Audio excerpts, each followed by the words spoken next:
Good day mga ka-sounds. Bale today meron tayong booking, basic setup lang ito mga ka-sounds.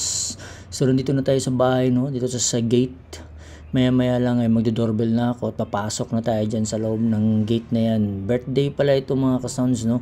So yan si Bossing Dodong, binababa niya yung mga gamit natin, mga basic setupan lang ito ngayon. So bale dalawang speaker lang ang dinala ko. Tapos wala nang mga lights, actually kakwento ko sa inyo mamaya bakit walang mga lights. Dalawang speaker lang talaga, tapos mixer, yun lang. May acoustic pala ito mga ka-sounds ha. So yan o, binababa na, yan yung dalawang speaker, binababa na. So ito yung venue, yan kita nyo may ano, yan yung sinet up ng nag-stylist, yan o, 10th birthday ito mga ka-sounds. Yan, so kami pa lang nandito, nauna kami. So again, yan yung decor, si Ma'am Beanie, 10 years old, Beanie Chloe. So yan, mga pictures, oh, kunwari yung Beanie group sila. Very simple decoration. Mamaya, gaganda na yan mamaya. So ito yung bahay nila mga ka-sounds. Yan, ang laki ng bahay, oh. Mayaman to. Yan, bahay nila. So bale ngayon magsi-set up na tayo. Yan si Boss Dodong mga ka-sounds, si set up na, naakyat na niya yung ano, yung speaker. Bale ang gamit natin ngayon na speaker mga sounds is yung Top Pro X15. Yan, powered speaker nga gamitin natin ngayon para wala masyadong maraming connections, ano. Doon na lang tayo sa mga extension wires. Yan yung kabila, kinakabit na ni Boss Dodong. Nahirapan pa siya kasi masyadong mataas yung stand, di niya binaba. Pero so yan yung ano, setup namin. Very basic, malakas na yan kahit dalawa lang. So pakita ko lang sa inyo, yan na yung mga waiter, nagsipagdatingan na kasi, no, nag-set up na rin sila, kasabayan namin. So actually sinabi ko kanina walang moving head, walang ano, lights. Totoo yun, walang lights, 2 sounds, 2 speakers lang sana kasi yung budget is pang dalawang speaker. Maliit lang talaga itong binayad sa amin dito mga ka-sounds. Pero ito ang maganda, nagdala pa rin ako ng dalawang mini moving heads 100 watts kasi i-advertise natin tong ano, lights and sounds natin. So mamaya may good news dito. So wala pa kasi yung may-ari, hindi pa kasi dumating. So ayan yung ating mini 100 watts moving heads mga ka-sounds. So nagamit na rin natin sa wakas kasi 'di ba, kabibili ko lang yan. Nakita nyo naman sa previous video. So ito yung sample first gamit natin sa kanya.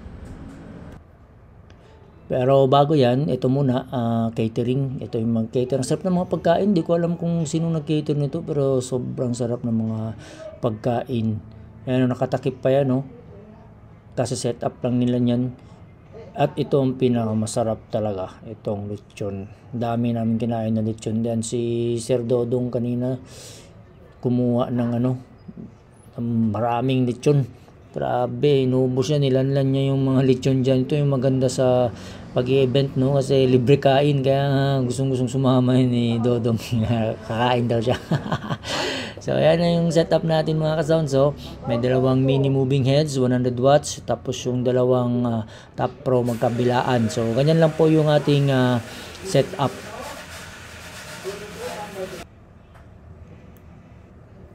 So ito na yung setup natin mga sounds, na on na natin, sound check.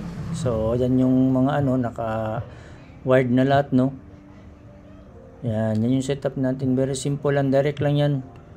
Hindi na tayo dumaan ng mga processors, direct lang yan sa mixer. Ayan, channel 1 for left speaker, tapos yung isa channel 2 for right speaker, nakatakbo papunta doon sa ating right Top Pro speaker. Tapos yung mixer natin, ano lang, yung Joson pa rin, no? Joson 12 channels yung gamit natin. Tapos kita nyo naman yung saksakan, no? Dalawang input lang, isang gitara at isang microphone. Dalawa na. Ito walang mga gamit yan, yung ating amplifier, walang gamit yan. Yung mga processor, wala. Yung nakalagay dyan. Dala ko lang kasi syempre package na yan, nadala ko. So dala ko yan lagi.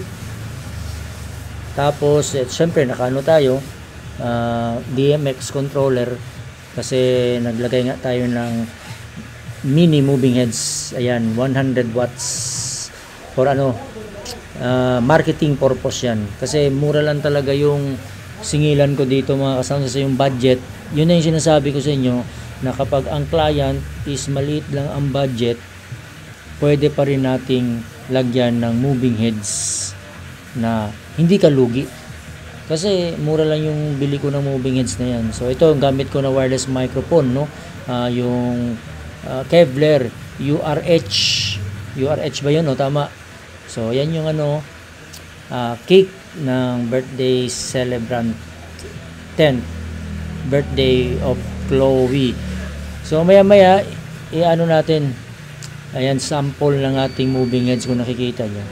Ayan, so kahit 100 watts lang siya mga ka-sounds, kitang kita yung guhit, yun yung nagustuhan ko kasi tingnan nyo talaga, first set up to ng nating 100 watts na moving heads, kitang kita yung guhit niya kahit sa malayuan. So kaya tuwang-tuwa ako dito, magdadagdag ako nito mga ka-sounds ng isa pang pair para maging 4 yan sila, mas maganda na tingnan. So ayan ayan di ba? Kita nyo? Kita talaga yun yung guhit nakita nyo yung guhit, dalawa. So maliwanag pa yan sa mga nasa 6 PM pa lang yan mga 6:30 PM. So hindi pa nga masyadong madilim yan, pero kitang-kita. Ayan Dito naman sa kabila, dito sa may bahay nila, tingnan natin kung ayan di ba? Kita yung yung moving heads natin ng ilaw.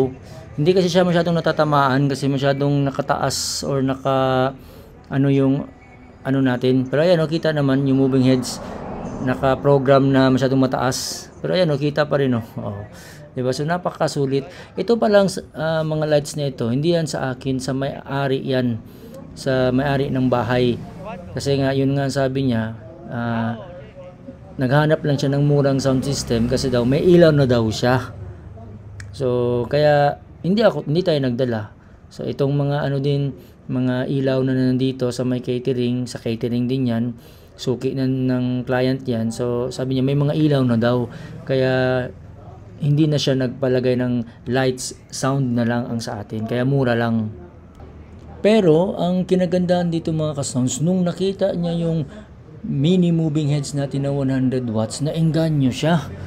Kaya tinanong niya ako kung meron ba daw tayong marami pang mga lights aside sa moving heads. Sabi ko meron. Kaya yun, binook niya tayo ulit sa next time. Complete na, malaking bayad na. So ayan yung moving heads, natuwa siya sa moving heads. Kaya I'm so happy na dinala ko yung yung moving heads kahit walang masyadong malit lang yung budget. So kumbaga in-advertise ko. So natuwa yung kliyente. So ito, tumutugtog na yung mga banda. Kita nyo naman So ayan acoustic lang gamit ang Top Pro. So bali hinaan ko na lang yung sounds kasi para hindi tayo makopyright So ayan, yan lang yung setup natin mga sounds. Mura lang yan. Walang supposed to be na yan, lights. Hindi ako supposed to be magdadala ng moving heads kasi maliit lang talaga yung binayad sa akin dyan. Pero buti na lang talaga dinala ko, nakita ng kliyente, naengganyo siya. Kaya for the next time ulit, binook niya tayo sa future yun complete na, yung tamang bayad na, malaki na. Kaya ang ginawa ko mga sounds, umorder na ako ulit ng isang pair pa ng mini moving heads 100 watts para sa next event ng client na ito. Kasi binook na tayo So 4 na yun sila. Mas maganda na mga sounds. So hopefully may pakita ko, may vlog ko. Kasi talagang nahihirapan ako mag-vlog kapag may event Kaya hindi ako masyadong nag-upload ng mga videos na sa event. So, bali dito, pinakita ko lang sa inyo yung ating mini setup sa lights and sounds. Ayan napakaganda talaga ng mini moving heads 100 watts. So, bali sa video ito featuring moving heads mini moving heads, 100 watts ang labas nito. Tapos basic lights and sound setup sa birthday. So ayan mga ka-sounds, so nagbabalak kayong bumili ng 100 watts mini moving heads, eto na, maganda, sulit, mura pa. Yan na yung sinasabi ko sa inyo mga ka-sounds, na kahit mura lang yung budget ng client, malalagyan pa rin natin ng moving heads setup, kasi nga mura lang ang bili ko niyang moving heads na yan. Kaya hindi tayo lugi mga sound provider, lights and sound provider, kasi mura lang yan. At saka yung quality niya, kitang-kita nyo naman yung guhit, di ba? Kanina. Ayan o. Kahit ngayon nga nakikita yung guhit na talagang gumuguhit siya. So ayan o, gumuguhit siya o. So napakaganda, sulit na sulit mga ka-sounds. Pero syempre itong mga ka-sounds, gumanda lang to ng konti yung paligid, kasi yung may-ari, yung bahay niya mismo, may mga lights na, may mga garden lights. Kaya kita niyo naman yung bahay niya, 'di ba? May kulay green, orange, ganyan na kulayan. Pero pag wala 'yan, walang mga lights, garden lights yung bahay niya. So pangit pa rin 'yan tingnan siguro, no? Kaya kailangan talaga na mag-provide ng frontal lights. So sa next yun, kasi nakuha na natin yung trust niya eh. So ito yung takbo ng event natin, no? Kumanta yung nakaputi na babae dun sa gitna, is yan yung may-ari mga ka-sounds. Kumanta din siya. Ayan, tapos yung mga employee niya, meron siyang may may company. So yung kasama niya na kumakanta dun na lalaki, parang employee niya yan. Tapos yung nasa gitna na babae is yun yung actually na nag-hire sa atin. So nag-rebook yan sa atin mga ka-sounds, kasi nagustuhan niya dahil lang dun sa dinala ko yung moving heads, no, mini moving heads. So next time ibubook na niya tayo ng tamang presyuhan. So I'm so happy with this event, kahit maliit lang yung budget natin. At least nakilala tayo, naging suki na tayo, kasi lagi daw yan siyang nagpapaparty. So ito yung the rest of the evening ang nangyari, kasi kids birthday nga ito sa anak niya. So yan, may mga kiddie games, no, pasayaw-sayaw na mga budots-budots, nagbudots-budots sila dyan mga sounds. Syempre, ang pinaka-highlight dito mga ka-sounds, yung kainan niya. Yan, lechon, no? Kinuha ni Sir Dodong, yung lechon, grabe, napakarami. Puno yan kanina mga ka-sounds. Tuwang-tuwa, kumakain ng lechon, nilanlan yung lechon. So, ang bilis lang naman natapos ng nagpa-games na sila. So, hanggang dito na lang. God bless and to God be the glory. Thank you for watching.